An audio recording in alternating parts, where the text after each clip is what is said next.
राखी माझी लाज, मी तो अपराधाची राशी, शिखा अंगुष्ठ तो पाशी, त्राहे त्राहे त्राहे मज कृपा दृष्टी पाहे, मी तो अपराधाची राशी, शिखा अंगुष्ठ तो पाशी. तुका म्हणे देवा सत्य घ्यावी माझी सेवा, किंवा शुद्ध घ्यावी माझी सेवा, मी तो अपराधाची राशी, शिखा अंगुष्ठ तो पाशी. पांडुरंगा करू प्रथम नाव,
ज्ञानेश्वरा करुणा करा दयाळा, तुमचा अनुग्रह लादलो पावन झालो, त्याला तरी जयाची केली स्मरण, होय सकळ विद्यांचे अधिकरण, ते जीवंदू श्री चरण श्री गुरूंचे, ते नमस्कार आता विठ्ठल.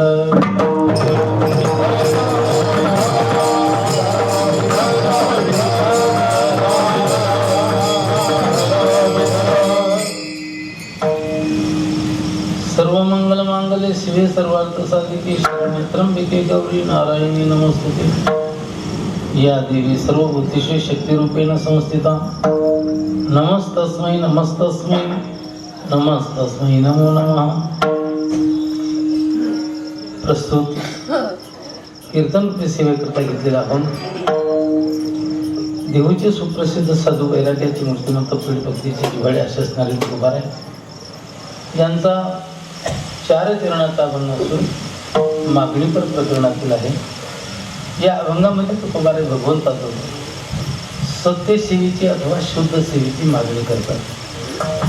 या अभंगावर कधी चिंतन करण्यापूर्वी काही विचार मांडण्यापूर्वी 1-2 गोष्टी सांगणं आवश्यक आहे. अशा पुण्य पवित्र भूमी रोई या ठिकाणी सर्व ग्रामस्थ मंडळींच्या सहकार्याने, ईश्वर कृपेने, साधू संतांच्या आशीर्वादाने, तरुण तडफदार सर्व कार्यकर्ते, स्वच्छ हिशोब ठेवणारे सर्व सेवाभावी मंडळी यांच्या अथक प्रयत्नातून श्री हरिभक्तपराय ज्ञानेश्वर माऊली शिंदे यांच्या कुशल मार्गदर्शनाखाली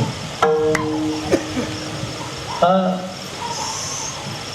5 दिवसाचा म्हणजे 5.5 दिवसाचा कार्यक्रम या ठिकाणी आयोजित केला.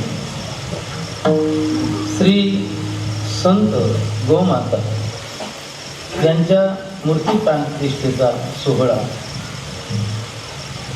ज्ञानोबारायांच्या मूर्ती प्राणप्रतिष्ठेचा सोहळा आणि शनेश्वर मूर्ती प्राणप्रतिष्ठेचा सोहळा नवचंडी यज्ञातून पूर्णत्वाला प्राप्त झाला.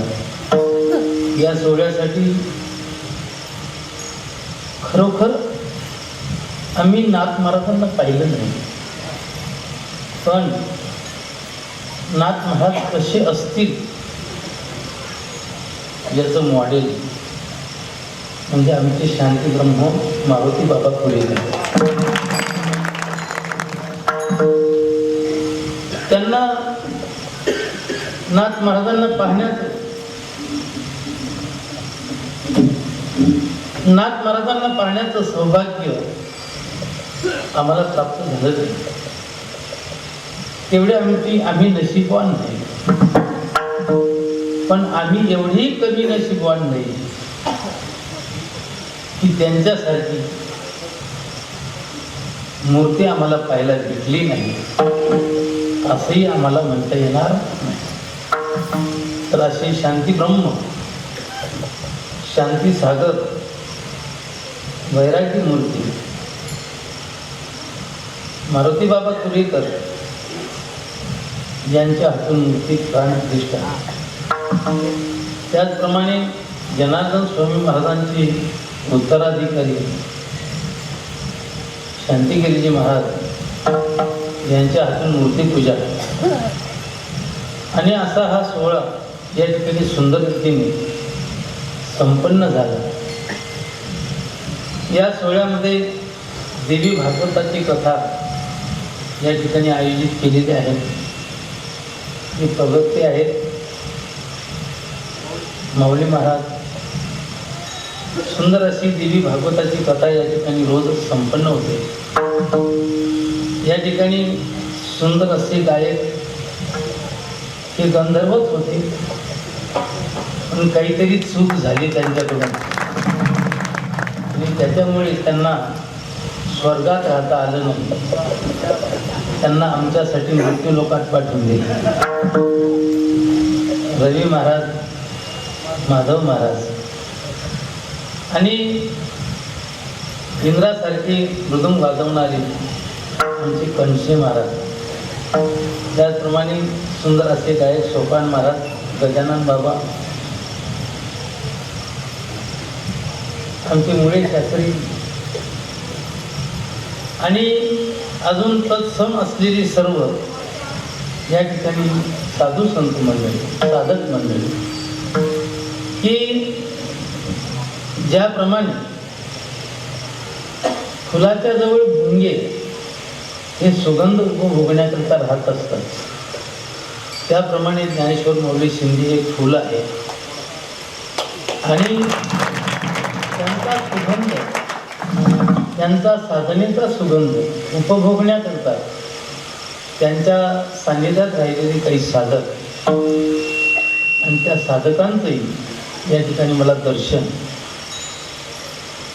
समोर बसलेले सर्व सज्जन मायबाप, माता भगिनी, तरुण बालगोपाल, सर्व परमार्थ प्रेमी, गावातील आणि बाहेर गावातील परमार्थ पथिक, या सर्वांचं या ठिकाणी दर्शन झालं.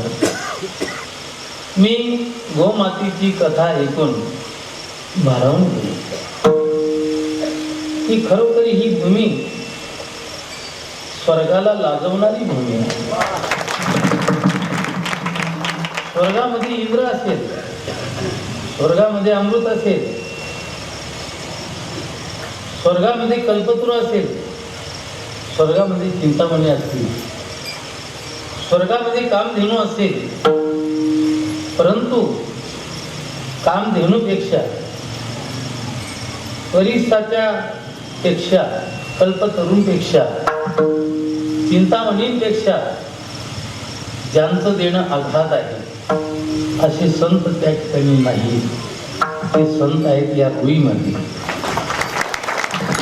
म्हणून ही रुई अतिशय महत्वाची रुई आहे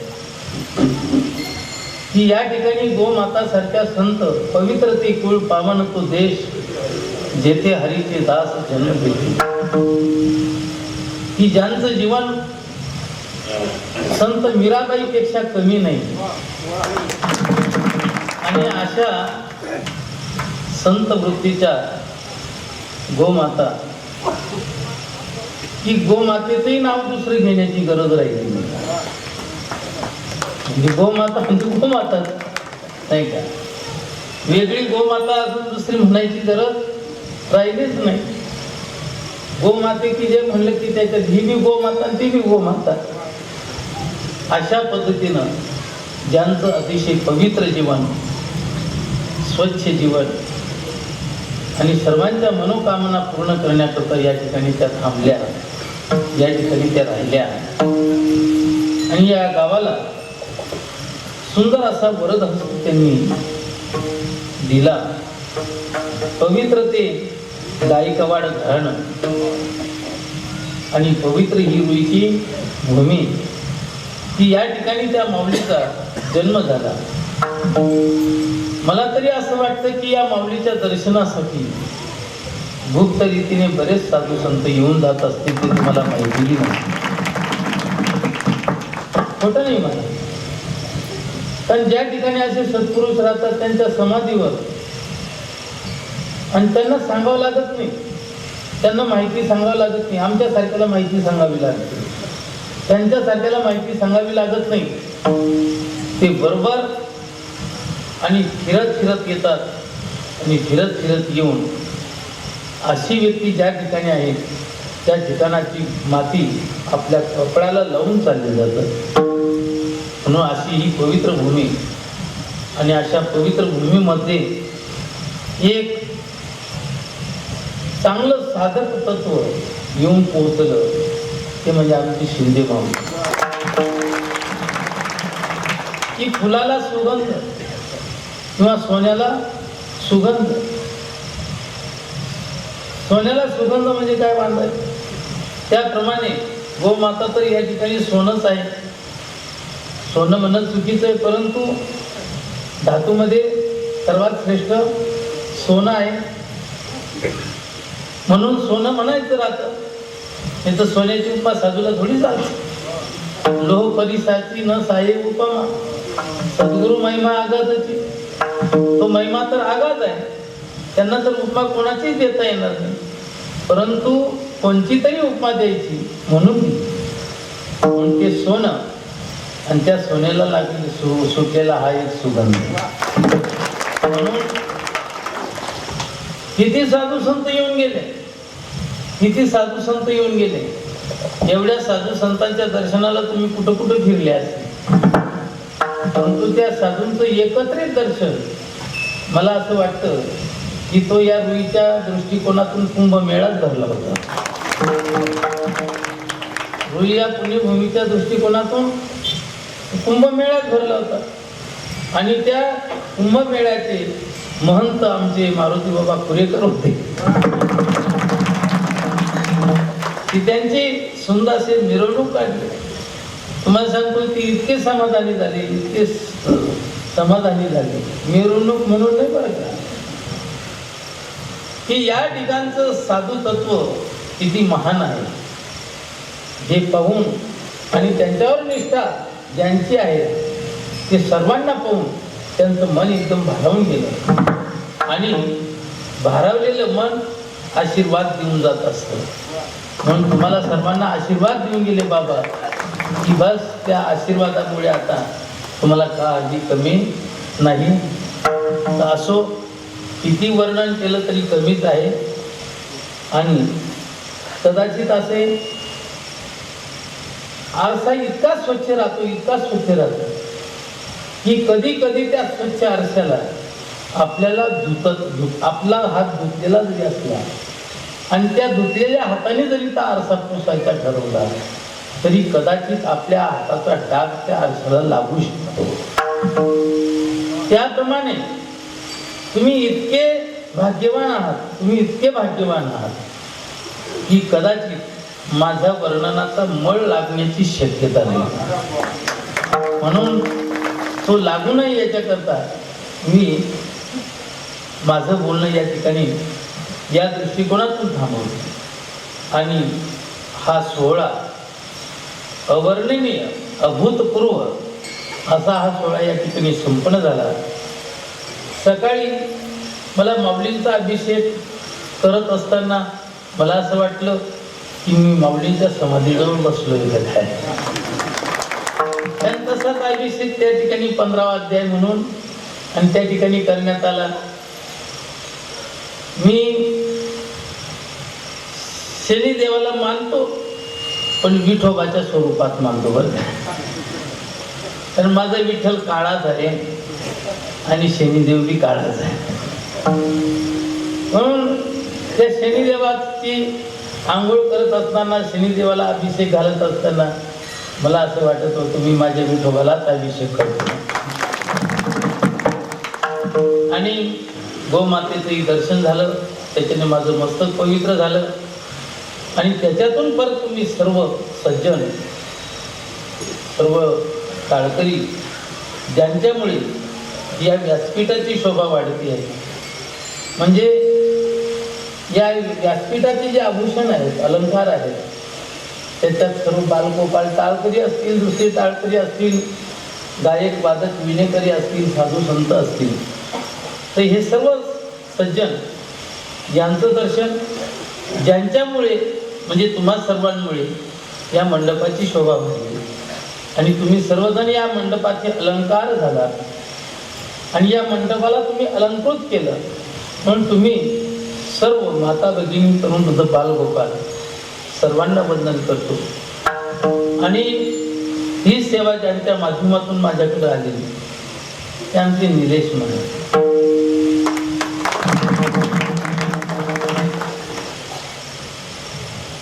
हे खरोखर निलेश महाराजांचे जीवन अतिशय पारमार्थिक आहे. सर्व कीर्तनकारांशी त्यांचा चांगला संबंध आहे आणि ज्यांची साधक वृत्ती आहे त्या अशा कीर्तनकारांची जास्त त्यांची ओळख आहे आणि त्यांनी बहुतेक कीर्तनकारांना वाजवलेलं आहे, म्हणजे वाजवण्याची साथ दिलेली आहे. हाता घालून काढले तेव्हा ते या ठिकाणी त्यांनी ही सेवा माझ्या वाटेवर दिली. खरं म्हणजे मी आज सकाळीच पंढरपूरला जाणार होतो, पण मला ना माऊलीची आज्ञा मोडता आली, ना निलेश महाराजांचं सांगणं आमंत्रण देणं टाळता आलं. आणि जर कधी टाळलं असतं तर मला एवढा लाभ दर्शनाचा झाला नसता. जर कधी टाळलं असतं तर मला गोमातेची सेवा करण्याची आणि त्यांच्याबद्दल 2 शब्द बोलण्याची संधी प्राप्त झाली नसती. म्हणजे एका दृष्टिकोनातून मला असं वाटतं की मी पंढरपूरला गेल्यानंतर पांडुरंगाचं दर्शन झालं असतं, पण मी या ठिकाणी आल्यानंतर त्याही दर्शनापेक्षा काही कमी पडलो नाही. त्या दर्शनाने मला जे समाधान होणार होतं ते समाधान मला या ठिकाणी मिळालं. मग मनुष्य तरी समाधानासाठीच जातो ना. माऊलीजवळ जातो तो समाधानासाठी, पांडुरंगाजवळ जातो समाधानासाठी, निवृत्तीनाथांजवळ जातो समाधानासाठी, चारोधाम फिरतो ते समाधानासाठी. आणि ते समाधान जर कधी मला इथं मिळालं तर मला रुईलाच पंढरपूर म्हणायला काय अडचण आहे. तेव्हा अशी ही पंढरी या ठिकाणी या सर्वांचं दर्शन, या सर्व सज्जनांचं दर्शन घडलं मी माझं परम भाग्य समजतो. आणि मी माऊलींना म्हणलं, माऊली आजचा कितवा दिवस आहे?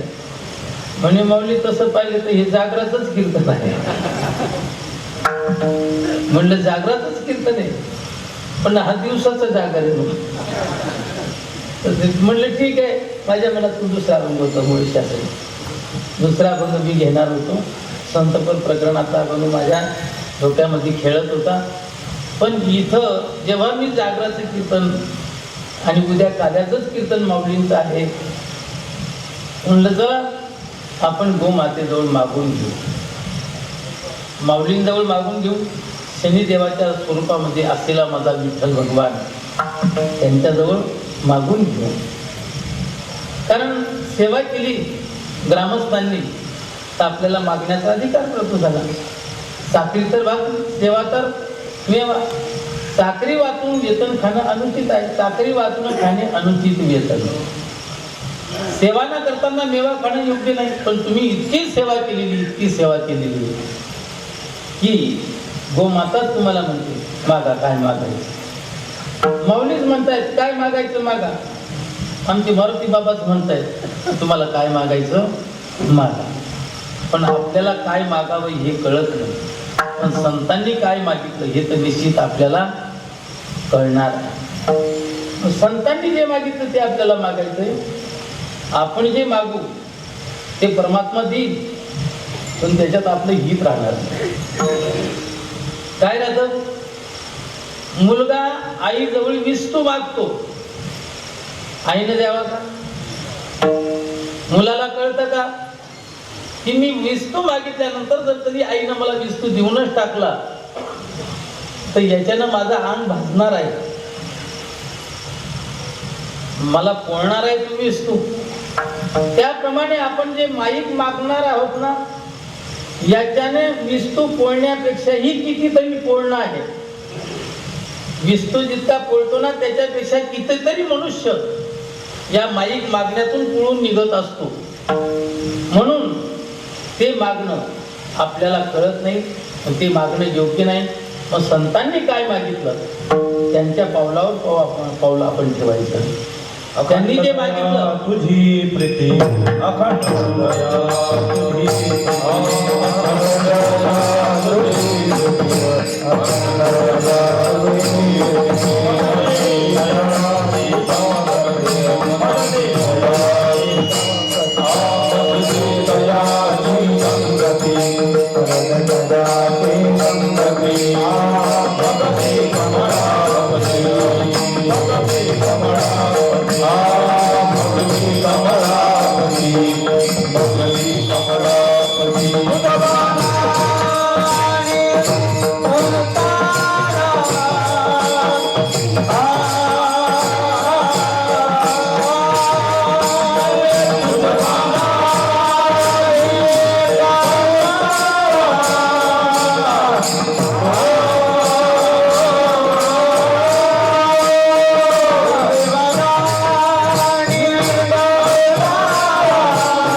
सर्वांनी उड्या मारल्या, पण आमच्या रवी महाराजांनी काही उडी मारली नाही. त्यांनी एवढं ओझ होतच काही उचललं. आणि त्यांना वाटलं की उचलेली नाही, पण खालचं कसं उडली. असं खूप त्यांना मी खूप दिवसापासून पाहतो, खूप दिवसापासून आज भेट झाली, आनंद वाटला. संतांनी भगवंताजवळ काय मागितलं त्याचं चिंतन आपल्याला करायचं. प्रमाण ऐकून गेले. अखंड दया तुझी प्रीती मज दे तयाची संगती. ती तर संगती तुम्हाला देवानी देऊन टाकली, हो देऊन टाकली. फक्त त्या संगतीला ओळखणं गरजेचं आहे. तुम्हाला देऊन टाकली. कोणतं भाग्य असेल तुमचं मला कळत नाही, पण ती संगती तुम्हाला मिळून असो. तर या ठिकाणी भगवान परमात्म्याजवळ तुकोबाराय मागतायत. काय मागतायत? पहिली गोष्ट देणं घेणं हा व्यवहार. जसा व्यवहारात आहे तसा परमार्थ पाहिजे. व्यवहारामध्ये जी वस्तू माझ्याजवळ नाही, ती वस्तू तुमच्याजवळ असेल, त्या वस्तूची मला गरज भासत असेल, ती वस्तू मी मागण्याकरता तुमच्याकडे येणार. मला माणुसकीचं नातं ठेवून त्या वस्तूची मला मदत करावी लागणार, आणि माझं काम झाल्यानंतर ती वस्तू मला परत द्यावी लागणार. ते व्यवहारात घडतं. तसं परमार्थातही घडतं. आता या ठिकाणी परमार्थ आहे. या ठिकाणी तुम्ही माझ्याकडे लक्ष देऊन ऐकतायत, म्हणजे लक्ष देतायत. टाळकरी मंडळी मला साथ देते, मृदंग वादक मला साथ देत आहेत. मी तुम्हाला अभंगाचे विचार देतोय, म्हणजे देणं घेणं चालतंय. देणं घेणं जसं व्यवहारात तसं परमार्थात. पण देणं घेणं घडण्याकरता दोन तरी पाहिजे. अधिक असले तर चांगलंच आहे, पण देणं घेणं हा व्यवहार घडण्याकरता कमीत कमी दोन तरी पाहिजे. दोन आहेत, पण दोन्ही वस्तू जड आहेत. एक आहे माईकचे स्टँड आणि दुसरी आहे खुर्ची. दोन्ही वस्तू कशा आहेत? जड आहे. मग दोघांमध्ये देणं घेणं होईल का? नाही होणार, कारण वस्तू जड आहे, तिथं देणं घेणं होत नाही. बरं, दोन आहे, एक चेतन आहे, एक जड आहे. मी जर कधी या लाऊडस्पीकरच्या स्टँडला सांगितलं की मला गुळ घेऊन ये, म्हणजे आणला पाहिजे असं नाही बरं का, पाणी आहे माझ्याजवळ. पण मी जर कधी सांगितलं की या स्टँडला मला मधून मधून नाही लागत नाही बरं का. मी जर कधी स्टँडला सांगितलं की मला मधून मधून गुळ लागतो, तर थोडासा गुळ घेऊन ये. स्टँड गेलं आणि गुळ घेऊन आलं, बरोबर आहे का? कोणी कोणी झोपेच्या धुंदीत हो म्हणून दिलं. अरे दादा, स्टँड जड आहे, मागणारा चेतन आहे. पण स्टँड जड आहे ना, देणं घेणं होईल कसं? होणार नाही. मग देणं घेणं हा व्यवहार घडण्याकरता दोन्ही वस्तू चेतन पाहिजे.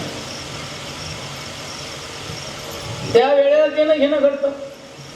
या ठिकाणी बरं, जे मागणं आहे, जे देणं घेणं आहे, त्या देण्या घेण्याला किंमत केव्हा प्राप्त होते? मागणारा कोण, काय मागतो, कोणाजवळ मागतो, कशासाठी मागतो, याच्यावर देण्या घेण्याची किंमत अवलंबून आहे. या ठिकाणी मागणारे कोण आहेत? ज्यांनी कधीच कोणापुढे हात पसरवला, उलट जो हात पसरवेल त्याच्या जीवनाला धिक्कार असतो. हात पसरे देणे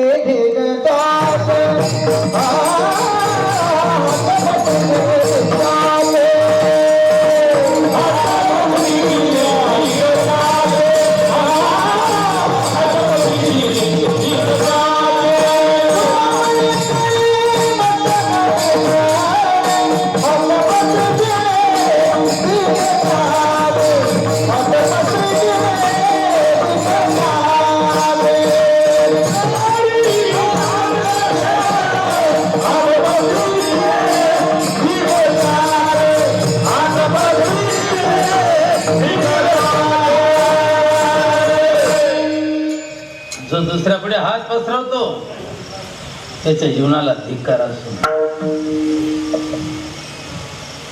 हे वाक्य आम्ही कीर्तनात म्हणतो, हे वाक्य आम्ही गाथा पारायण करत असताना वाचतो, पण आमच्या डोक्यामध्ये मुंग्या येत नाही. कारण आमच्या डोक्यामध्ये मुंग्या काय येत नाही, तर इतक्या आम्ही बधीर झालो. बधीर की त्या मुंग्या, जो दुसऱ्यापुढे हात पसरवतो त्याच्या जीवनाला धिक्कार असो. तुकाराम महाराज म्हणतात, काहीतरी मागणं आहे, आम्हाला अनुचित आहे, आम्ही आमच्या वाडवडिलांची रीत जाणणारे आहोत, आमच्या वाडवडिलांच्या नावाला कलंक लागेल, या पद्धतीचा आम्ही वागणार नाही. खानदानी मुलं तेच राहतात की जे आई बापाच्या नावाची जोपासना करतात.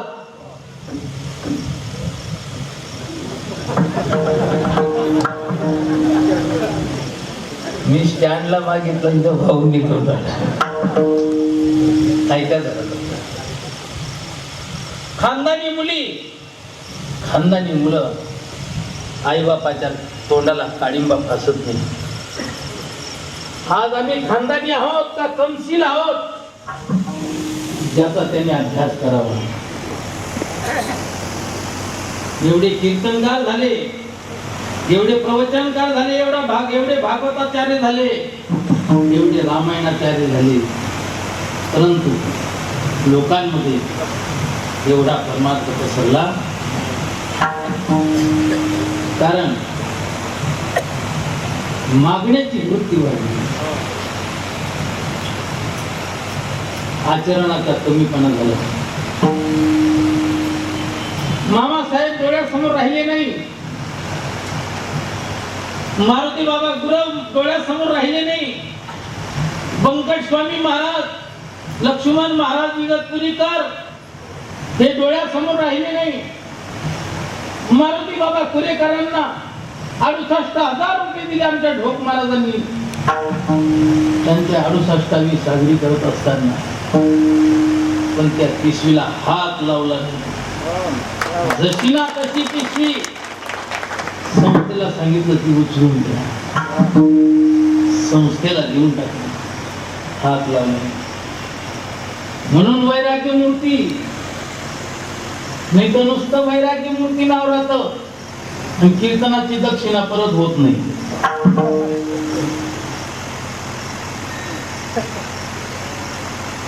68,000 रुपये काय त्याग.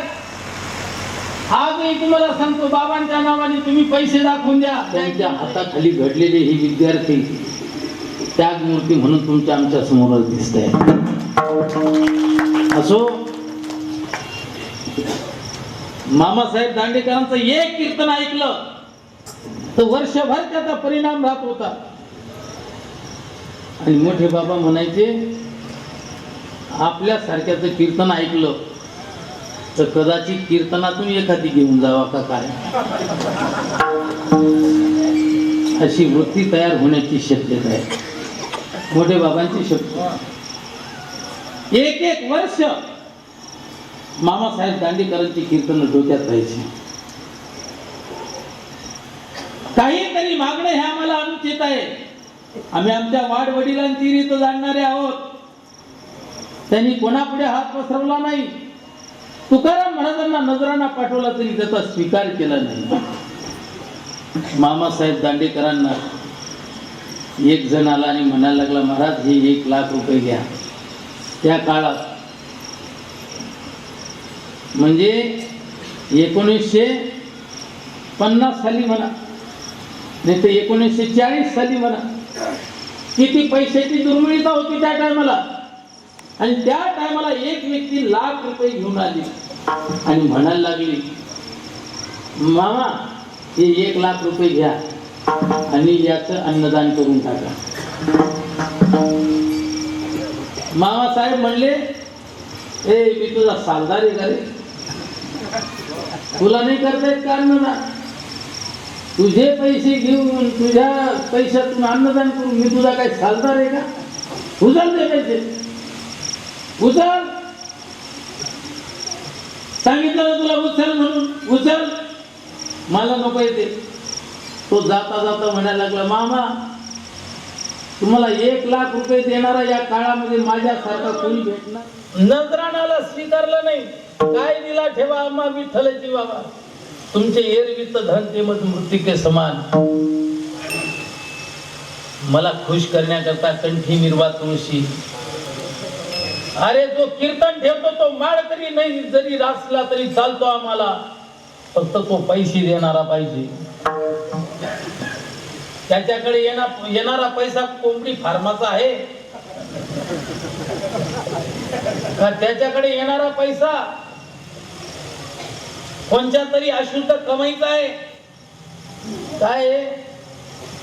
जेवणारा दुर्वास आहे, देणारा दुर्योधन आहे.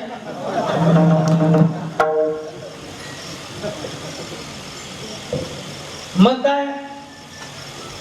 पण ती कमाई शुद्ध आहे का? तुम्हाला सांगतो, तुमच्या कंठामध्ये तुळशीची माळ आहे का? तुमच्या कंठामध्ये तुळशीची माळ असेल, तुम्ही एकादशी करत असाल, अरे खुशाल एखादी कीर्तनकार एखाद्याकडे जातो आणि तो जेवण करतो आणि हा तिथं फराळ खातो. का तुम्ही एकादशी धरत नाही का?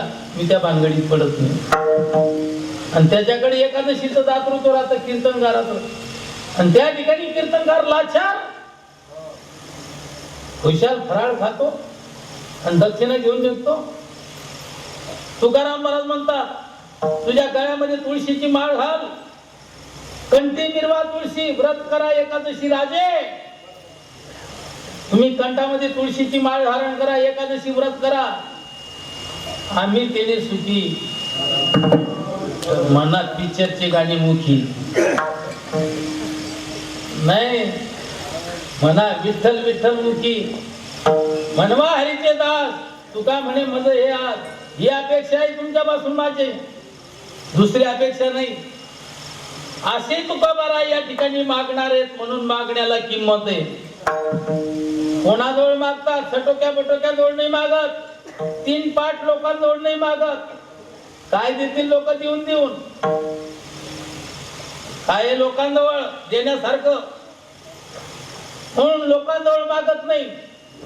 लक्ष्मीचा पती, त्रैलोक्याचा मालक, सर्व सृष्टीचा चालक त्याच्याजवळ मागतायत. काय मागतायत? घरामध्ये कपडे नाही, कपडे मागतायत का? होत एक पातळ ते की रुक्मिणीने देऊन टाकला. काय मागतील ते कपडे? लोकांना द्यायला बसले ते. तुम्हाला सांगतो, असताना देणं आणि नसताना देणं याच्यात फरक आहे. फार मोठा फरक आहे. फारच मोठा फरक आहे. जमीन आसमानचा फरक आहे. तुकाराम महाराज घरातल्या अडचणी सांगत नाही हो. तुकाराम महाराज मागतात, पण काय मागतात? लज्जा रक्षण करण्याविषयी प्रार्थना करतात. प्रार्थना शब्द मुद्दाम वापरला. प्रार्थनेमध्ये मागणं असतं, पण मागण्यामध्ये प्रार्थना नसते. मागण्यामध्ये कधी धमकी असते, कधी लाचारी असते, तर कधी हक्क असतो. एखादी व्यक्ती दुसऱ्याच्या दारापुढे 6 दिवस पाणी भरते आणि 7व्या दिवशी, बाजाराच्या दिवशी त्याच्या दारापुढे जाऊन म्हणते, पैसे द्या, फिरून या. कशासाठी? 6 दिवस तुमच्याकडे घाम गाळला, ठेवा या बापाचे. तुम्हाला माहिती नाही का आज बाजार आहे? तुम्हाला तसदीच करता आली नाही का अगोदर? घाम गाळलाय तुझ्या दाराशी, पैसे दे, हक्क आहे. कधी कधी मागण्यामध्ये धमकी पण आहे. इतक्या बाजून इतके पैसे आमच्या आमच्या ठिकाणी घेऊन या. मुंबईचा गुंड सांगतो, जर कधी नाही आणले तर उद्या तुमची पुण्यतिथी. म्हणजे ही काय धमकी? कधी कधी लाचारी राहते मागण्यामध्ये. बस्त्याचा दिवस आहे, नातेवाईकांना धोका दिला, 50,000 रुपये म्हणून देतो म्हणून सांगितलं आणि फोन स्विच ऑफ करून ठेवला. नातेवाईकांपुढे अब्रू जाण्याची पाळी आली. त्यावेळेला तो माणूस म्हणतो एखाद्या श्रीमंताला, दादा तुमची दाढी जर तुमच्या पाया पडली, तुमचा एक एक पै ठेवणार नाही. माझ्यावर आलेला प्रसंग आहे, सांभाळा मला. लाचेरी म्हणून तो त्या ठिकाणी मागत असतो. म्हणजे मागण्यामध्ये कधी हक्क आहे, तर कधी लाचारी, तर कधी धमकी आहे, पण प्रार्थना नाही. पण प्रार्थनेमध्ये मात्र मागणं आहे. आता विश्वात्मक येणे वाघ येते तोषावे, तोषोणी मद द्यावे पसायदा नाही. ही प्रार्थना आहे, पण याच्यामध्ये मागणं आहे. प्रार्थनेमध्ये मागणं असतं, पण मागण्यामध्ये प्रार्थना नसते. या ठिकाणी तुकोबाराय प्रार्थना करतात.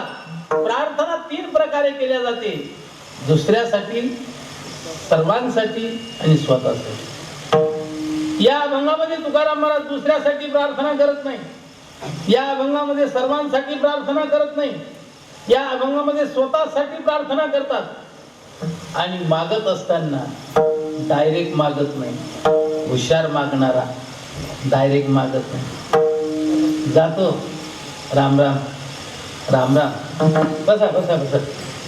बसल्यानंतर का हो काय घर बांधलं बाबा, भाऊ काय जबरदस्त घर आहे. असं घर तर पुऱ्या लासलगाव तालुक्यात कोणाचं नाही. आणि काय मटेरियल भारी. हा मार्बल तर आपल्या भारतातला दिसतच नाही मला.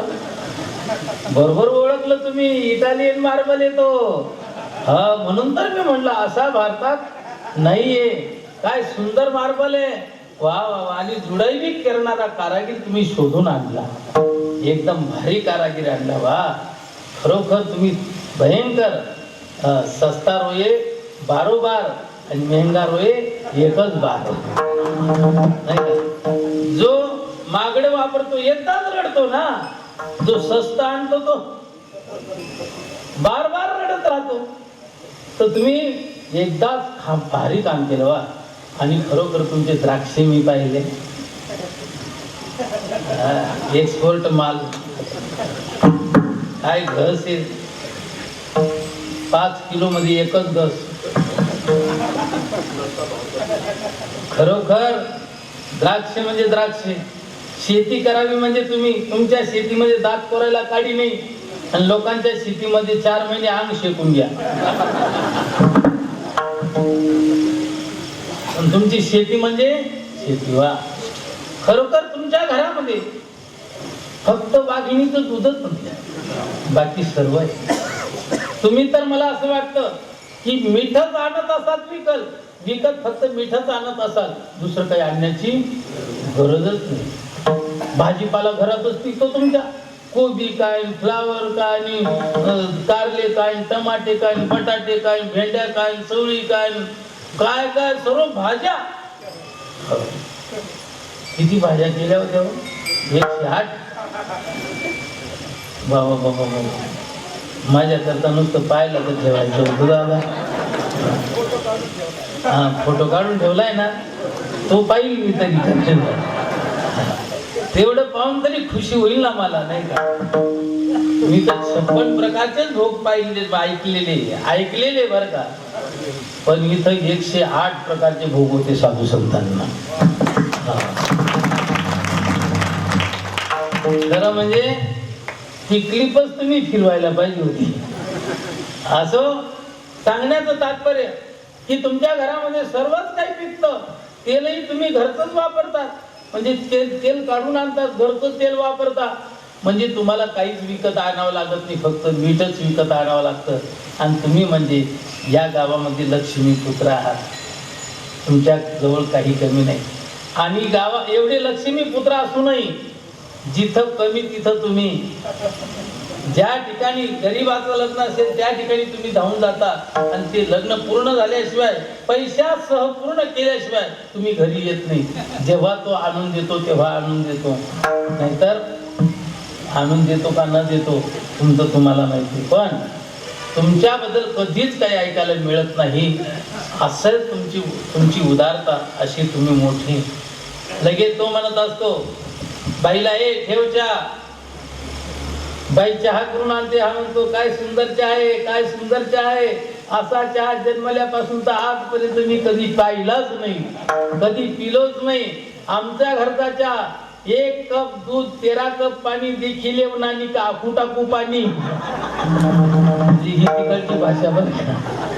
आमच्या घरचा चहा असा, तुमच्या घरचा चहा किती सुंदर, किती सुंदर. वा वा वा, याला म्हणतात चहा. आणि आज चहा पिल्यानंतर काय रामभाऊ कोणीकडे येणं केलं होतं? काही नाही दादा, एक 500 रुपयाची अडचण होती. मला वाटलं दादासाहेबांकडे जावं, दादासाहेब आपलं काम करतील. त्यावेळेला दादासाहेब नाही म्हणतील का? हा, हरभरा पाण्यामध्ये टाकला आणि फुगला नाही, असं होईल का? म्हणजे मागणारा हुशार लागतो, असा कोणीतरी मागणारा लागत नाही. समोरचा मनुष्य जरी दगड असला तरी पाजर फुटला पाहिजे आपल्या बोलण्यातून. त्याप्रमाणे तुकाराम महाराज या बाबतीमध्ये भयंकर पटाईत आहेत. ते डायरेक्ट मागत नाही, त्याच्या ऐश्वर्याची जाणीव करून देतात अभंगाच्या पहिल्या चरणात.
मेलेला कीर्तनकार जरी आणून बसवला म्हणजे डायरेक्ट मेलेला नको बरं का, तरी ही मंडळी सर्वांना सर्व उचलून घेणार. असो, देवाला त्याच्या ऐश्वर्याची जाणीव करून देतात आणि म्हणतात, देवा तुला काय करता येणार नाही. अर्थात सर्व काही तुला करता येणार आहे. काय या शब्दाचे अनेक अर्थ होतात. काय शब्द कधी प्रश्नार्थ वाचक येतो, कधी आनंद वाचक येतो, कधी आश्चर्य वाचक येतो, कधी उपेक्षा वाचक येतो, कधी अनिर्वचनीय वाचक येतो, तर कधी भाव्यार्थानं पण येत असतो, तर कधी स्वसिद्धांत वाचक असाही येतो. या ठिकाणी जो काय शब्द आला तो स्वसिद्धांत वाचक. काय नव्हे केले एका चिंतित आहे, किंवा काय नव्हे करिता तुझ आता राखी माझी लाग. देवा तुला काय करता येणार नाही. अर्थात तुला सर्व काही करता येणार आहे, कारण या सृष्टीतलं सर्व सूत्र तुझ्या हातात आहे. सर्व सत्ता एकी आहे तुझ पाशी, ठावे आहे देशी मागणे ते. या जगातलं सर्व सूत्र तुझ्या हातात आहे, सर्व सत्ता तुझ्या हातात आहे. कोणत्या कीर्तनकाराला इथं पोच करायचं आणि कोणाला रस्त्यातूनच बाडी मोडायची. वृक्षाची पाने हले या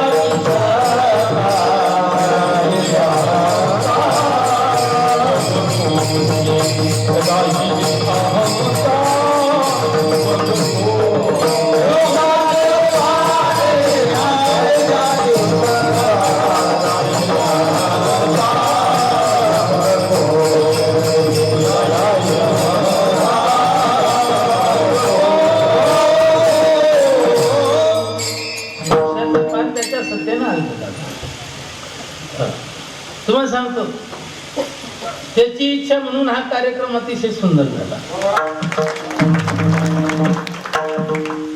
तुम्ही कितीही चांगला करायचा ठरवला असता, पण त्याची जर इच्छा राहिली नसती तर कदाचित तुम्ही मंडप गाडलेला तर दुसऱ्या दिवशीच घेऊन गेला असता.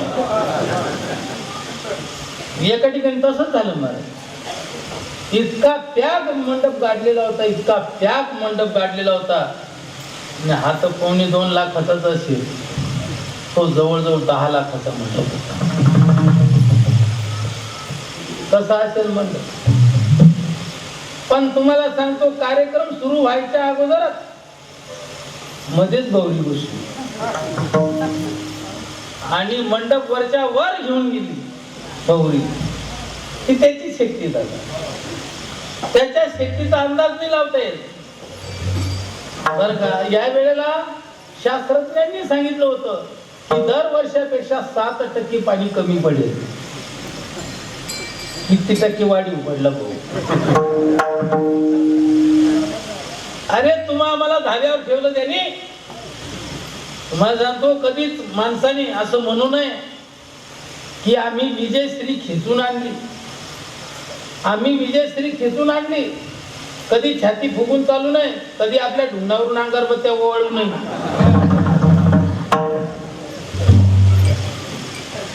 त्याची इच्छा होती म्हणून तुम्ही आला, मग त्याचे उपकार माना. आम्ही विजयश्री खेचून आणली, मग मागच्या वेळेला कबड्डी पाहिजे गेली तुमची. त्यावेळेला काय मेलेले होते काय तुम्ही. म्हणून आपल्याला जे मिळतं ना दादा, विजय मिळत असेल त्याची इच्छा, काय असेल नसेल ती त्याची इच्छा बस. म्हणून सर्व सत्ता त्याच्या एकट्याच्या हातात आहे. आणि मला माहिती आहे की मी जे तुला मागणार आहे तर तू ते मला देणार आहे. मग मला तुझ्याजवळ काय मागायचंय. आता माझी लाजा राखे नारायण ही नदी नारायणा याच्या काळी ही नदी नारायणा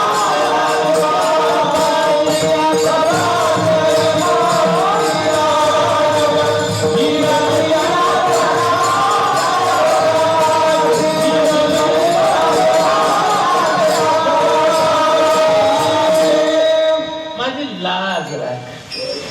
मी हीन आहे, मी धीन आहे. याच्यात म्हणून तुझ्या दाराशी उभा आहे. तुम्हाला सांगतो, पुढारी हिंदी नसतात आणि दीन बी नसतात, पण याच्यात म्हणून तुमच्या आमच्या दारापुढे येत असतात आणि आपल्याजवळ मागत असतात. पण ते हीन पण आहेत आणि दीन पण आहेत. आपलं हीन पण नाही आणि दीन पण नाही. हीन आहेत, हीन राहिले असते तर त्यांच्या पाठीमागे एवढा समाज राहिला असता का? दीन आहेत, एका निवडणुकीसाठी कोट्यावधी रुपये खर्च करतात. दीन आहेत का ते? हीन पण नाही, दीन पण नाही. पण तुकाराम महाराज म्हणतात मी हीन पण आहे. गोपाला पाटील, गावीचे लोक, आता मी हीन आहे, दीन पण आहे. जाऊ पिळती बिके घर, आमची परिस्थिती. घन कण घरोघरी, पोट भरी भिकेवरी, लोका घरी गाई म्हशी, आम्हा घरची उंदीर घुशी. ही आमची परिस्थिती आहे. म्हणजे हीन पण आहे आणि दीन पण आहे आणि तुझ्या दारापुढे याच्यात म्हणून आहे. मला काय मागायचंय तुझ्याजवळ? फक्त माझी लाज राख. कोणची लाज राखायची? लाज राखणं तुझं ब्रीद आहे. अनेकांची लाज राखली तू. भर सभेमध्ये द्रौपदीची लाज राखली. कौरवी पांचाली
द्रौपदीची लाज राखली. काम्यक वनामध्ये पांडवांची लाज राखली. कहे पांडव कृष्ण मुरारी, अवर किए लाज हमारी. दुर्वास मुनि चलाया घर, संग शिष्य हजारो लाया जी. अति उग्र तपो बलधारी, घर में नहीं भोजन प्यारा. किस भांति होय सत्कारा जी. यह आयो संकट भारी, दुर्योधन कपट विचारा. मुनिराज शाप निर्धारा जी. को नाश करे कुल सारी. अब वेग दया कर आवो, मुनि को पागन से बचाओ. हे विठाई, तू त्या ठिकाणी गेली ग आणि त्या दुर्वासाची फजिता केली आणि पांडवांची लाज राखली. आज माझी लाज राखणं, शुकाचार्याची लाज राखली. बैसोली खोळी शुकर आहे गरबी आंधळा. शिणला येरधारी दुःख आठवी वेळा. मागील शोषिले ते नाभी म्हणे गोपाळा. पावला त्या कारणे लाज राखिली कळा. याच्याकरता भागवत ऐकावं लागेल तुम्हाला. म्हणजे तू अनेकांची लाज राखली. संत मीराबाईची लाज राखली. अरे ज्या वेळेला सासरा आणि नवरा घेऊन त्या वेळेला तू गोमातेची लाज राखली. दोघांना दिसणं बंद झालं म्हणजे लाजच राखली. मला परत घेऊन जा, मला परत पोच करा तर तुम्हाला एक डोळा येईल. हा शब्द खरा करण्याकरता पांडुरंगानेच लाज राखली. अनेकांची लाज. माऊली तुमची बी राखली असेल, माझी राखली राखली, तुमची तुमची तुम्ही मानत नसाल त्याला आम्ही काय करू. पण अनेकांची लाज तो राखतो, माझी लाज राख. आज माझ्यावर प्रसंग आहे, माझी लाज राख. कोणची लाज राखायची? लाज एक प्रकारची आहे का? कोणची लाज राखायची? तुम्हाला सांगतो, मनुष्य दळायला निघाला, कारण अलीकडे दळण माणसाकडे आलेले, बायांकडे नाही राहिले. त्या संतापात घरच्या चक्क्या घेऊन आले लोक, घरातली गिरणी घेऊन आली त्या संतापात. तुम्हाला सांगतो, इज्जतदार मनुष्य दळायला निघाला आणि त्याचे चांगले पाहुणे तिकडून गाडी घेऊन रस्त्यात भेटले. का हो, कुठे निघाले? दळायला. चांगलं वाटेल का त्याला? त्याला काय वाटली? लाज वाटली. तुम्हाला सांगतो, दोन गायक आले चाल म्हणायला, आणि तुम्हाला सांगतो, स्वयंपाक करणाऱ्या बाईला आणि कीर्तनकार महाराजाला सर्दी व्हायला नको पाहिजे. स्वयंपाक करणाऱ्या बाईला जर कधी सर्दी झाली तर तिच्याकडे न पाहता जेवण करा.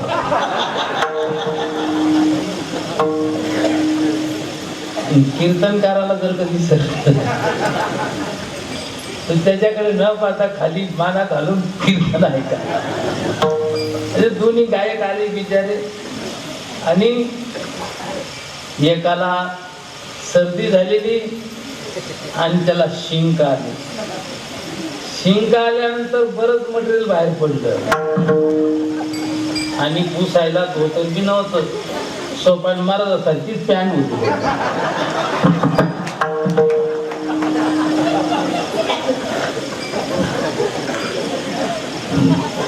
त्या पॅन्टीला काही पुसती आणि हात रुमालही जवळ ठेवला नाही. त्याच्यामुळे त्याला काय वाटली? त्याची लाज वाटली. सर्व समाजासमोर त्याला काय वाटली? लाज वाटली. मग ही लाज राखायची का?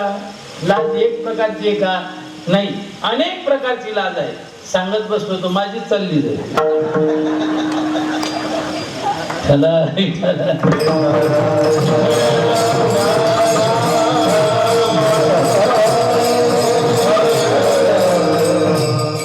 कोणची लाज राखायची त्याचं नंतर चिंतन पाहू.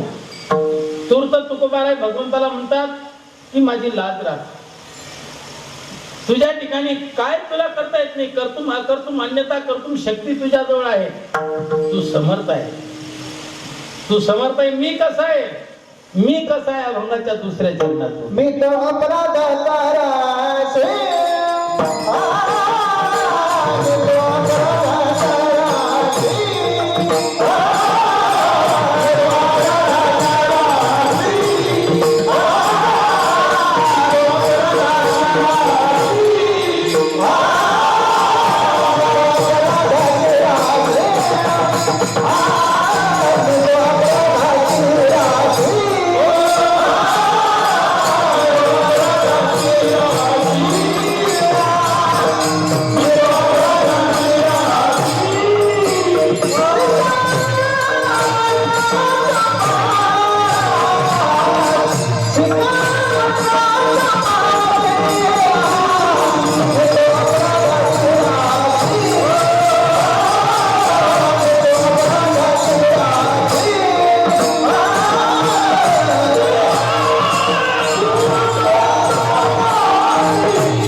ऐकत राहा.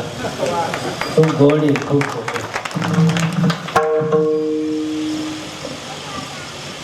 वर्णन नाही गोड असो. देवा तू समर्थ आहे, पण मी कसा आहे? कर्तुम अकर्तुम अन्यथा कर्तुम शक्ती तुझ्याजवळ आहे. तू समर्थ आहे, पण मी कसा आहे? मी तो अपराधाची राशी, मी अपराधाच्या राशीच्या राशी. शिखा अंगुष्ठ तो पाशी, शेंडीपासून तर अंगठ्यापर्यंत ना अंगठ्यापासून तर शेंडीपर्यंत मी अपराधाची राशी. पोत्यामध्ये धान्य किती सांगता येईल, ट्रॅक्टरच्या ट्रॉलीमध्ये धान्य किती सांगता येईल, एखाद्या गोडाऊन मध्ये धान्य किती सांगता येईल. परंतु इथून तर थेट त्या गोमातेच्या मंदिरापर्यंत धान्याची रास लागलेली आहे. त्याच्यात धान्य किती सांगता येईल का? त्याप्रमाणे मी अपराधाची राशी आहे. माझ्याजवळ किती अपराध सांगता येणार? मी तो अनाथ अपराधी, मी अनाथ आहे, अपराधी, कर्महीन, मतिमंद बुद्धी. माझं कर्महीन. काही लोकांचं कर्म इतकी हीन असतं राहतं दादा, तर ते जन्मल्यापासून तर मरेपर्यंत एकही दिवस त्यांच्या जीवनामध्ये सुखाचा उगवत नाही. रोज नवीन नवीन, रोज नवीन नवीन दुःख, नवीन नवीन समस्या. त्या समस्येला तोंड देता देता नाकी न घेऊन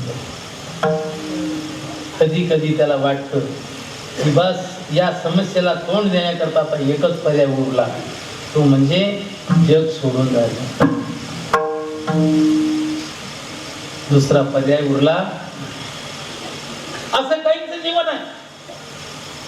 तुकोबाराय म्हणतात, मी अनाथ आहे, अपराधी आहे, माझं कर्महीन आहे, मतिमंद आहे.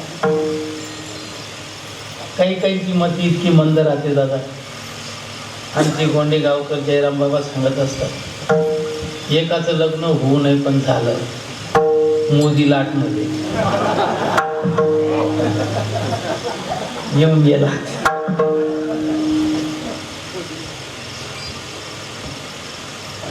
आणि लग्न झाल्यानंतर त्याच्या सासरवाडीहून पत्र आलं. ते म्हातारीच्या हातात पडलं. म्हातारीनं वाचता वाचता रडायला सुरुवात केली. हे बाहेरून आलं.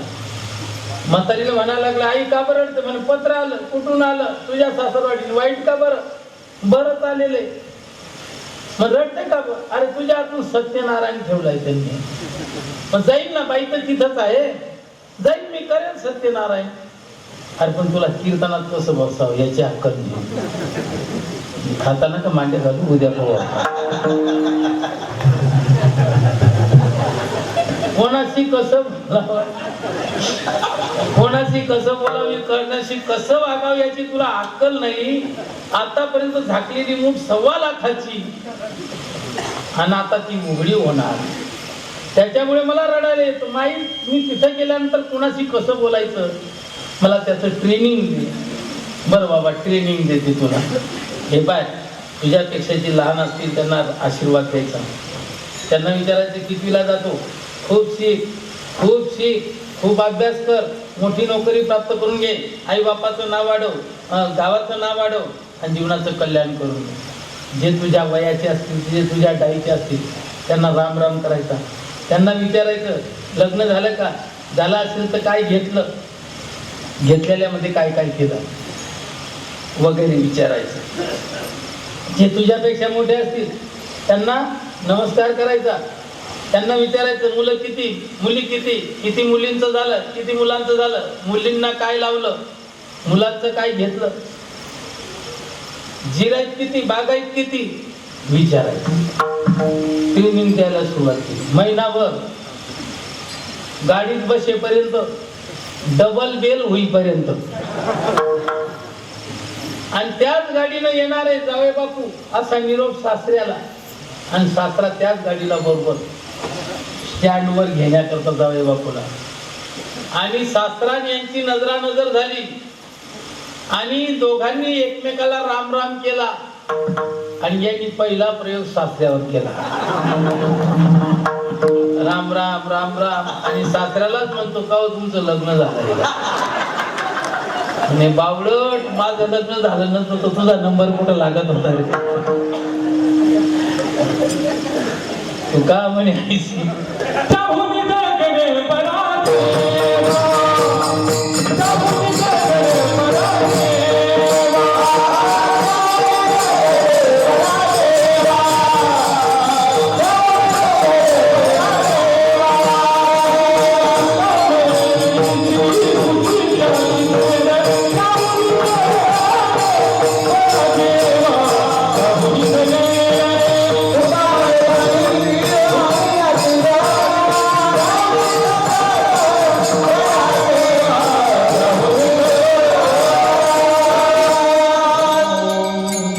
बाजारात गेला.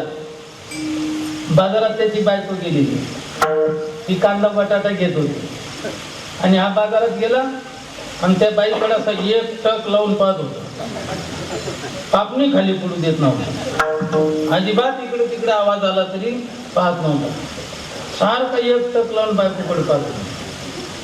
ती बाई म्हणायला लागली, घरी एवढा एक टक लावून पाहत नाही आणि इथं का बाई एवढा टक लावून पाहतो या. म्हणून जवळ गेली, म्हणे का हो तुम्ही एवढी एकटक लावून पाहतायत माझ्याकडे का. तर म्हणे तुम्हाला कुठं तरी पाहिल्यासारखं वाटतं. घ्या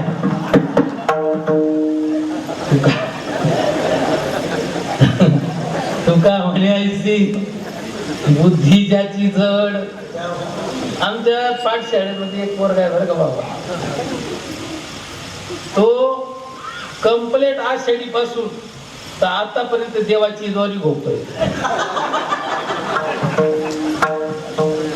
अजून त्याला ज्ञानदेव म्हणे वासातल्या खुण्या दिसल्याच नाही. तो देवाची ज्वारी मध्येच अडकून बसलेला आहे, द्वारच्या पुढे सरकायलाच तयार नाही. मी त्या आमच्या भरत महाराज जाधवला बोललो, म्हणलं का हो महाराज याला काहीतरी करावं.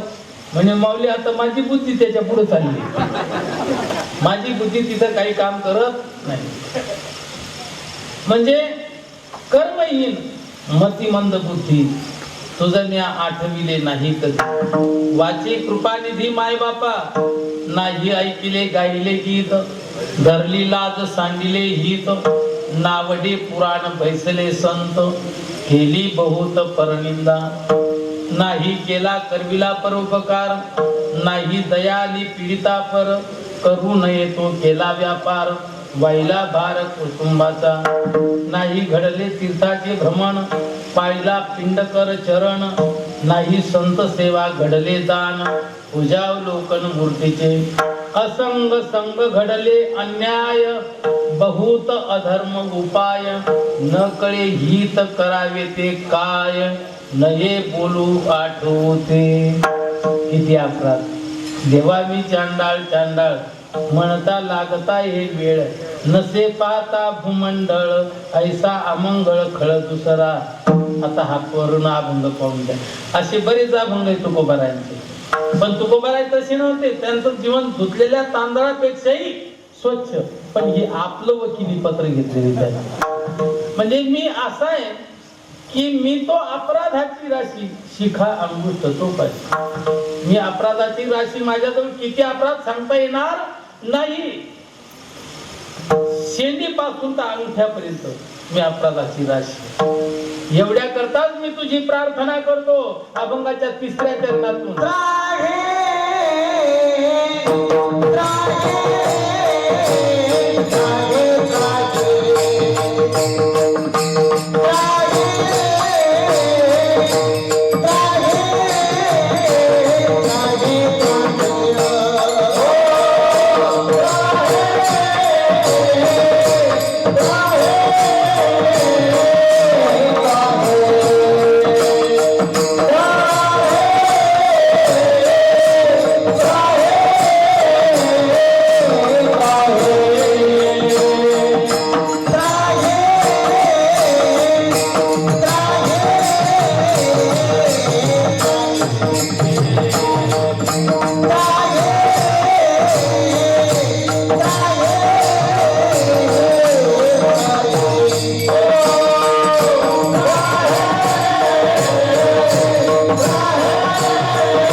त्राहे माझं रक्षण कर, माझं रक्षण कर. मी अपराधी काकुलतीला येतो, अपराधी म्हणून येतो काकुलती, नाही तरी होती काय चाड. अपराधी म्हणून काकुलतीला येतो, काय गरज होती. म्हणून तुझी प्रार्थना करतो, माझं रक्षण कर, माझं रक्षण कर, माझं रक्षण कर. 3 वेळेला म्हणतात. 3 वेळेला का म्हणतात त्याचं कारण आहे.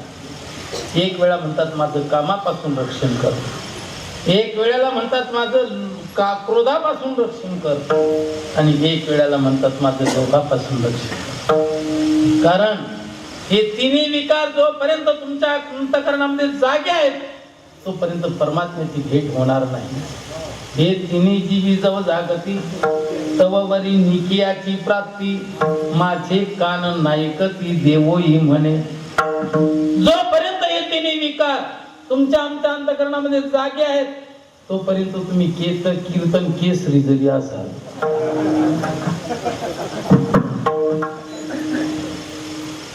आणि तुम्ही शब्दप्रभू जरी असाल, आणि तुम्ही विद्या विनोद वाचस्पती जरी असाल, आणि तुम्ही भागवताचार्य जरी असाल, आणि तुम्ही रामायणाचार्य जरी असाल, तरी पण परमात्मा तुमचा स्वीकार करेल असं मला तरी वाटत नाही. मी नाही बोलत ना, देवच बोलतो. हे तिन्ही जीव जवळ जागती तवरी निकियाची पाहिजे प्राप्ती, माझे कान नाही कधी. म्हणजे काय, ज्ञानोबरांचे कान का माझे कान का तुमचे कान? भगवान स्वतः सांगतो माझे कान नाही कधी देवही म्हणे. देव म्हणतो की जोपर्यंत हे विकार तुमच्या जवळ आहेत तोपर्यंत परमात्म्याची प्राप्ती होणार नाही. म्हणून हे तिन्ही नरकाचे द्वार आहे. त्रिविधम नरकस्येदम द्वारम नाशनम आत्मा काम क्रोध तथा लोभ तस्मात् देतत्रयं त्यजेत. एवढ्या करता दादा यांच्यापासून. आणि जो मनुष्य काम क्रोध लोभ घेऊन या संगे परमार्थासी रिगे तोची मूर्ख. काम क्रोध लोभ जयाचे अंतरी नाही अधिकारी ऐसा येथे. काम ठीक नाही, क्रोध ठीक नाही, लोभ तर पापाचा बापच आहे. आणि आज अलीकडं कीर्तनकारांच्या ठिकाणी खूप लोभ वाढला, गगनाला पोहोचतोय का काय, अशी परिस्थिती निर्माण झालेली. आणि तो लोभ जर कधी त्यांच्या अंतःकरणामध्ये असेल तर कसं होईल? अवघड आहे. लोभ पापाचा बाप आहे सांगण्याचं म्हणजे दृष्टांत वगैरे, परंतु आपल्याजवळ वेळ नाही, वेळ संपत आली. फक्त एवढंच सांगतो की जो काम क्रोध लोभाला बरोबर घेऊन चाललेला आहे तो शहाणा नाही, तो मूर्ख आहे, तो या परमार्थामध्ये अधिकारी नाही, तो पूर्णपणे अनधिकारी आहे. म्हणून यांच्यापासून माझं रक्षण कर आणि माझ्याकडे तू कृपा दृष्टीने पहा. तुझ्या कृपा दृष्टीचं सामर्थ्य मुकम करोति वाचालम पंगुम लंघयते गिरिम यत् कृपातमहं वंदे परमानंद माधव. तुझ्या कृपा दृष्टीचं सामर्थ्य रक्ताच्या थावड्यामध्ये पडलेला जटाई कृपा दृष्टीनं पाहिल्याबरोबर त्याला वेदना काही राहिल्याच काही भाग्य त्या जटाईसाठी केलं जाते. ऐहिक भोगासाठी, पारत्रिक भोगासाठी, मोक्ष सुखासाठी आणि भक्ती प्रेम सुखासाठी. तुकाराम महाराज या ठिकाणी ऐहिक भोगासाठी प्रार्थना करत नाही, पारत्रिक भोगासाठी प्रार्थना करत नाही, मोक्ष सुखासाठी प्रार्थना करत नाही. उरलेलं भक्ती प्रेम सुख याच्यासाठी तुकोबाराय प्रार्थना करतात आणि म्हणतात, देवा माझ्याकडे तू कृपा दृष्टीने पहा आणि माझ्याकडून तू खरी खरी सेवा करून घे, सत्य सेवा करून घे, शुद्ध सेवा करून घे, अभंगाच्या शेवट.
देवा सत्य घ्यावी माझी सेवा किंवा शुद्ध घेई माझी सेवा, मी तो अपराधाची रशी शिका मुठते पासे.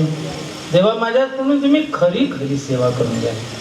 तुका म्हणे नको वरपंग देवा, घ्यावी माझी सेवा भाव शुद्ध. म्हणजे सत्य सेवा घ्या म्हणतात म्हणजे असत्य सेवा आहे, शुद्ध सेवा घ्या म्हणतात म्हणजे अशुद्ध सेवा आहे. की शुद्ध सेवा कोणती आणि अशुद्ध सेवा कोणती, सत्य सेवा कोणती आणि असत्य सेवा कोणती, याचं चिंतन मी या ठिकाणी जास्त करत नाही. पण माझ्याकडून तू खरी खरी सेवा करून घे. आणि मला कोणती लाज वाटते, ती लाज या ठिकाणी सांगत असताना तुकोबाराय कोणची लाज या ठिकाणी राग म्हणतात.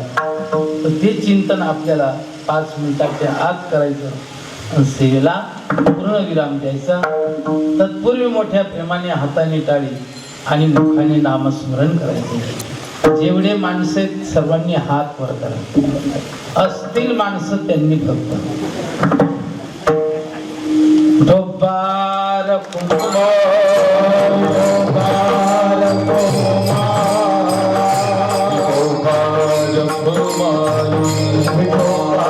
डोबार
तुझा आता राखी माझी लाज, मी तो अपराधाची राशी, शिखा गोष्ट तो पाशी.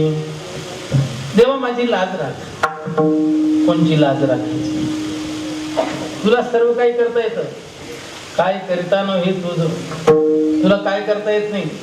तुझे करिता होय ऐसे काही नाही, डोंगराची राई रंकरा.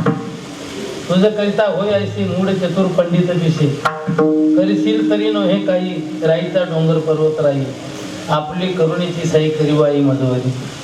तुला काय करता येत नाही, सर्व काही करता येतं. मग तू माझी लाज राख. कोणची लाज राखायची?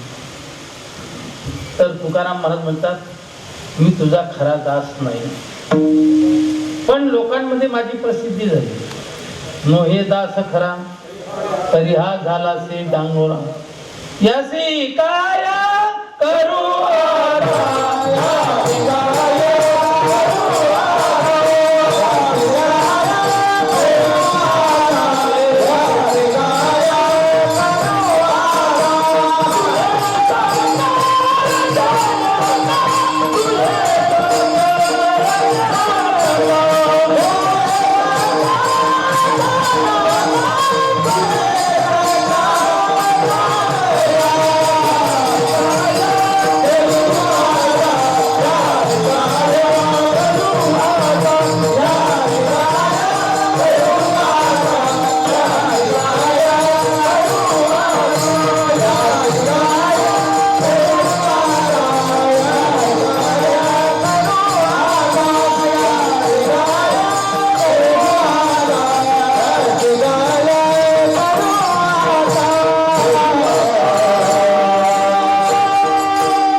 खरा नाही, पण लोकांमध्ये माझी प्रसिद्धी झाली. याला मी काय करू? तुझा दास ऐसे म्हणती लोकपाळ, या लागी सांभाळ करी माझा. तुम्हाला सांगू का, या जागेवर उभं राहण्याकरता मी योग्य आहे का नाही, हे फक्त त्याला माहिती.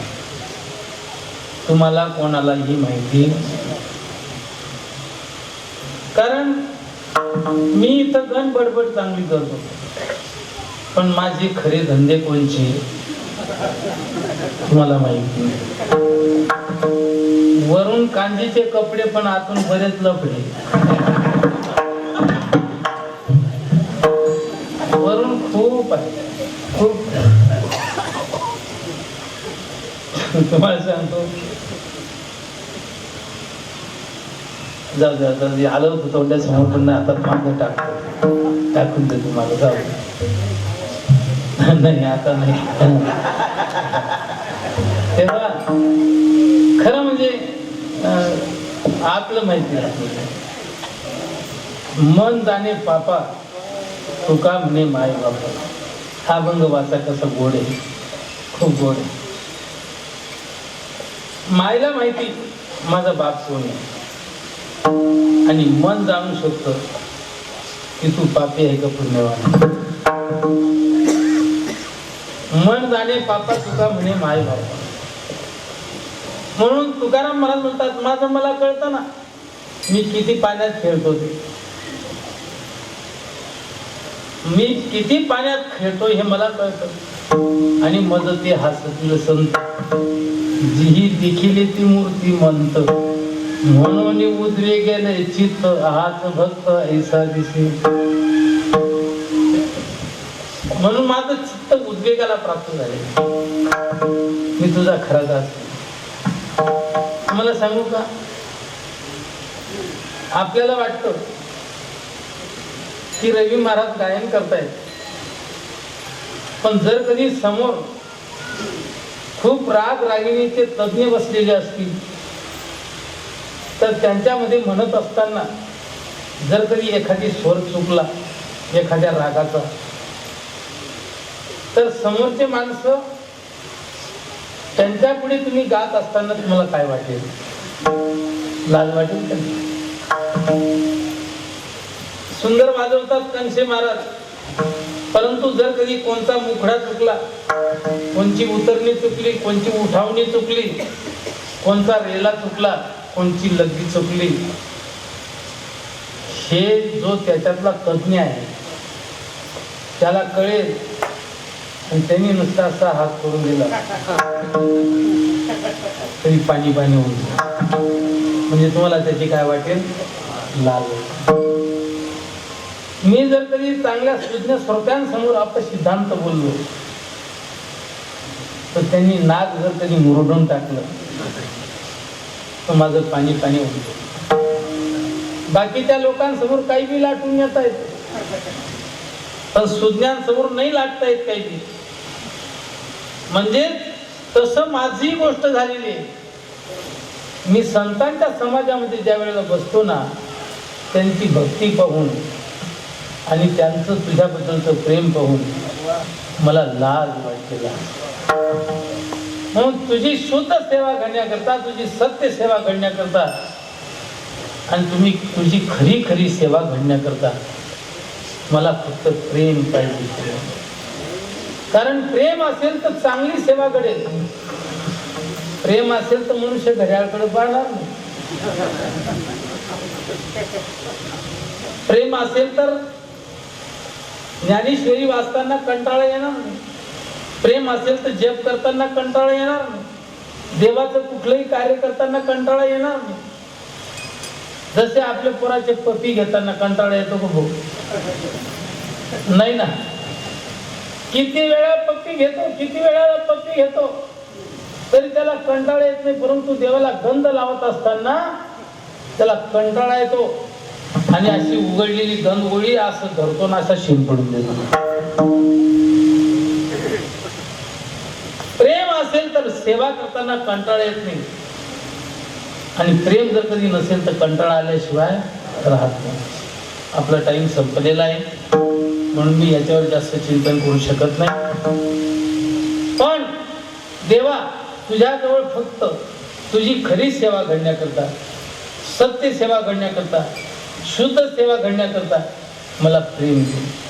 ते प्रेम माझ्याजवळ नाही, आणि त्याच्यामुळे तुझी चांगली सेवा माझ्याकडून घडत नाही आणि मला त्याची लाज वाटते आणि प्रेम निर्माण होत नाही. ते प्रेम देवाची देण राहते. प्रेम देवाचे हे देण, प्रेम देवाचे हे देण, देह भाव काय देण,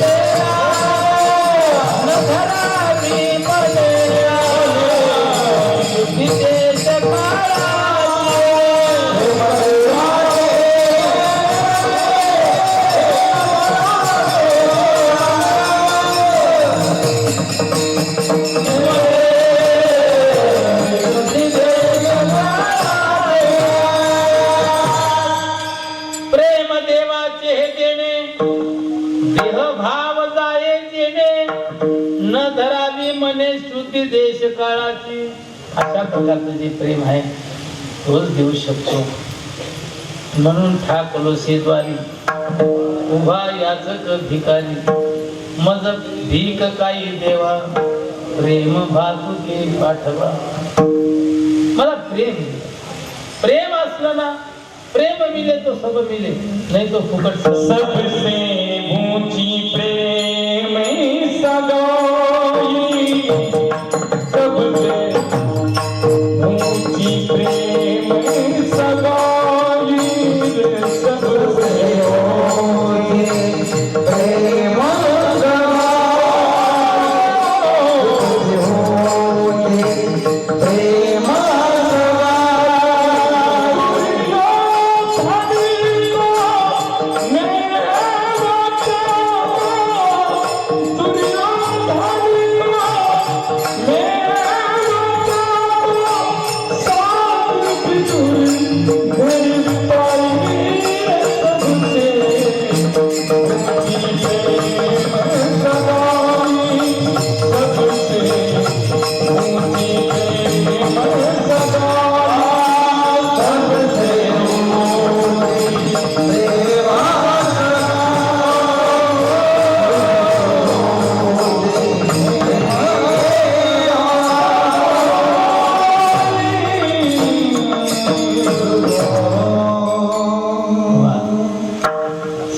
सेवची प्रेम सगाई. दुर्योधनाच्या घरचा मेवा त्याचा त्याग केला आणि कन्या विदुराच्या घरच्या खाण्यासाठी भगवान परमात्मा त्या ठिकाणी गेला. कशामुळे? प्रेम. प्रेम असेल तर सर्व काही आहे, प्रेम नसेल तर काहीच नाही. एवढ्या करता जो घर प्रेम है नैनो में नीर, वो घर जाए कबीरा 70 वर्षत नीर. जो घर मान नहीं नैनो में नीर, वो घर मत जाए कबीरा कंचन वर्षत नीर. अरे सोन्याचा पाऊल पडत असला पण प्रेम नसेल तर त्या घरी जाण्यात काहीच अर्थ नाही. भक्ती प्रेमाविना ज्ञान नको देवा, अभिमान नित्य नवा तया माझी. प्रेम सुख दे, प्रेम सुख दे, प्रेमे विन नाही समाधान. हीच विहीर खोदणं म्हणजे जिवंत पाणी लागणं,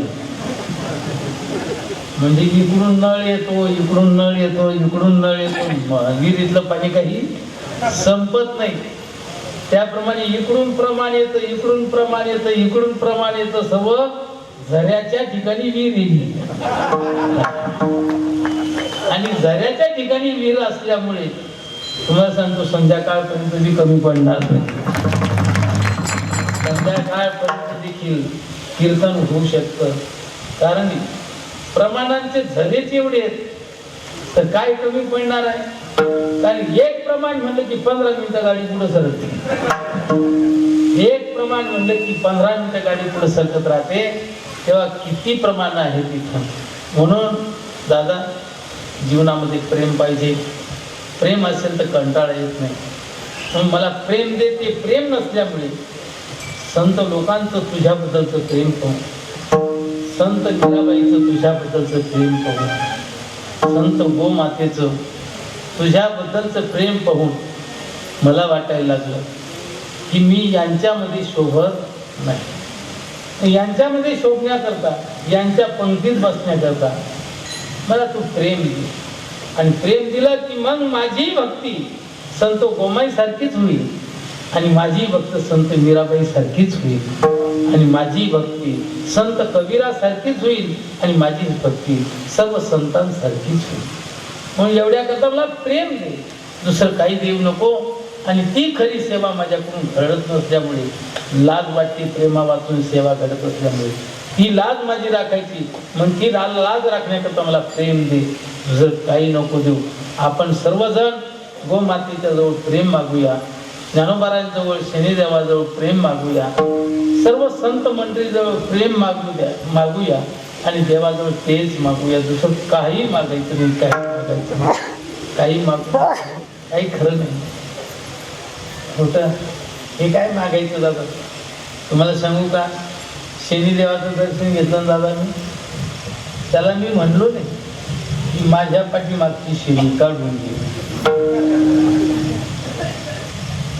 मी देवाजवळ हेच मागतो, माझं दुःख माझ्या वाटेवर येऊच दे. माझं कर्म मला भोगावंच लागणार आहे, आज ना उद्या मला भोगावंच लागणार आहे. म्हणून कर्म मला भोगू दे, फक्त भोगण्याची मला शक्ती दे. आणि मागायची बी नाही, काय भोगण्याची शक्ती दे. गोमातेचंही दर्शन घेताना तेच मागतो, कोणत्याही देवाजवळ तेच मागतो, दुसरं काहीच मागत नाही. कारण कर्म करून ठेवलं, तुझा बाप भोगेल का ते? करून ठेवलेलं आहे तर तुझा बाप भोगेल का ते तर तुला भोगावंच लागणार आहे ना. तुम्हाला सांगतो, कर्म भोगताना फक्त त्याची जाणीव होणार नाही, पण कर्म भोगल्या जाणार नाही असं होणारच नाही. केलेलं कर्म भोगावंच लागतं दादा. म्हणून आपण त्याच्याजवळ प्रेम मागूया, दुसरं काहीच मागायचं नाही, काहीच मागायचं नाही. आणि या पद्धतीची मागणी तुकोबारांनी या ठिकाणी केली, त्याचं चिंतन आपण पाहिलं. वेळ संपली, झाली ती सेवा गोमातेच्या चरणी, ज्ञानोबारांच्या चरणी, शनिदेवाच्या चरणी, माऊली आणि माऊली माऊलीचे सहकारी सर्व साधक त्यांच्या चरणी, तुम्हा सर्व मायबापांच्या चरणी ही सेवा समर्पण करतो. आणि सर्वांना एकच विनंती, व्यसन असेल तर व्यसन मुक्त जीवन जागा, नसेल तर तुमच्या पायावर माझं मस्तक आहे. तंबाखू पासून, तपकीर पासून तर जाळलेल्या राखीपासून तर जेवढे व्यसन असतील, ज्याची जीवनामध्ये गरज नाही ते काहीच घेऊ नका. दुसरी गोष्ट, आळसी जीवन जगू नका. तिसरी गोष्ट, आपली खरी संपत्ती संतती त्यांना सुसंस्कारित बनवण्याचा प्रयत्न करा. आणि जीवनामध्ये साधूची संगत कधी सोडू नका. वाढा सायासी मनुष्य जन्म पावावा, वियाला पुरुषार्थ तोकावाया दवडावा, काया वाचा मने करुणी मुरारी ओळगावा, व्रत एकादशी करुणी परलोक ठाकावा. बस एवढंच करावं. झालेली सेवा प्रभूचरणी. आज माझे माऊली खरं म्हणजे ज्ञानेश्वरी शिवाय दुसरं तोंडात काही भोगलं नाही आणि तुकोबारांच्या अक्षराशिवाय काही तोंडामध्ये येऊ दिलं नाही. खूप अक्षरांची सेवा केली. आता परमात्म्याने त्यांची सेवा करावी आणि त्यांना प्रभूचरणी खूप खूप आनंदात लीन करून घ्यावं. तसेच माझे बोधे बाबा खूप सेवा केली, पण आज त्यांची प्रकृती स्वास्थ्य नाही. ऐकून वाईट वाटतं. त्यांचीही प्रकृती एक तर स्वास्थ्य राहोत, नाहीतर प्रभूचरणी लीन व्हावं. कारण त्यांच्याकडे पाहिल्यानंतर एवढं परमार्थिक जीवन आणि त्यांना मज्जातंतूचं झटका बसून पाय निकामी व्हावा आणि उभं राहता येऊ नये. त्यांना भजनाशिवाय करमत नव्हतं. भजन हा त्यांचा प्राण होता. आजही ते पडल्या जागी कोणी साधक जातो तर गवळणी म्हणतात, कोणी साधक जातो अभंग म्हणतो, तर ते असे अवस्थेमध्ये असे असे हात हलवतात. किती भजन अंगातून मुरलं त्यांच्या. मित्र म्हणतो की या महात्म्यांचा आजार माझ्या वाटेवर येऊ आणि त्यांना स्वास्थ्य मिळून त्यांच्याकडून खूप खूप जगाची सेवा करू एवढीच परमात्म्याजवळ अपेक्षा करतो. कारण आता दादा अशी महात्मे डोळ्यासमोर दिसणार नाही. विलासी जीवन निघालं, विलासी जीवन निघालं. काही काही साधकांना आता तर डोक्यावर टोप्याही चालत नाही. तर कोणाकडे जीवन जगावं पाहून? तर असे ज्यांच्याकडे पाहून परमात्म्याची प्राप्ती होईल असे सत्पुरुष आपल्या डोळ्यासमोर राहायला पाहिजे. बस तेवढीच अपेक्षा करतो आणि या सेवेला पूर्णविराम. ज्ञानेश्वर